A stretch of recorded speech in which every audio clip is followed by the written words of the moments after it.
புரட்டாசி மாதம் கறி சாப்பிடக்கூடாது பிரதீப். நல்ல குடும்பத்தில் பிறந்த எந்த ஆம்பளையும் புரட்டாசி மாதம் கறி சாப்பிட மாட்டாங்க.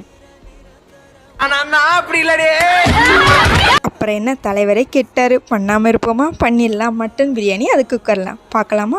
மிக்ஸி ஜாரில் வந்து கொத்தமல்லி புதினா ஒரு கைப்பிடி எடுத்துகிட்டு சின்ன வெங்காயம் இஞ்சி பூண்டு பச்சை மிளகாய் இதை நல்லா அரைச்சிக்கணும். குக்கரில் நல்லெண்ணெய் தேங்காய் எண்ணெய் விட்டு பட்டை கிராம்பு ஏலக்காய் பிரியாணி இலை பெரிய வெங்காயம் பச்சை மிளகாய் இதை நல்லா வறுத்து எடுத்துகிட்டு அதுக்கப்புறம் மட்டனை ஆட் பண்ணிவிட்டு அதில் கொஞ்சம் மஞ்சத்தூள் மிளகாத்தூள் கரம் மசாலா அரைச்ச விழுது மட்டன் மசாலா பிரியாணி மசாலா இதை நல்லா ஆட் பண்ணிவிட்டு ஒரு 4 விசிலுக்கு நீங்கள் மூடி வச்சிடணும். அதுக்கப்புறம் விசில் அடங்கினாலும் அதை எடுத்துட்டு அதுக்கப்புறம் அரிசியை போட்டு நீங்கள் எந்த அரிசி யூஸ் பண்ணுறீங்களோ அந்த அரிசிக்கு தகுந்த மாதிரி தண்ணியை சேர்த்துக்கிட்டு கொஞ்சம் தேவைக்கேற்ப உப்பு அதுக்கப்புறம் நெய் உப்பு காரம் எல்லாத்தையும் பார்த்துட்டு லிட்டு போட்டு மூடி வச்சுருங்க. ஒரு 2 விசில் வந்ததுக்கப்புறம் இறக்குங்க.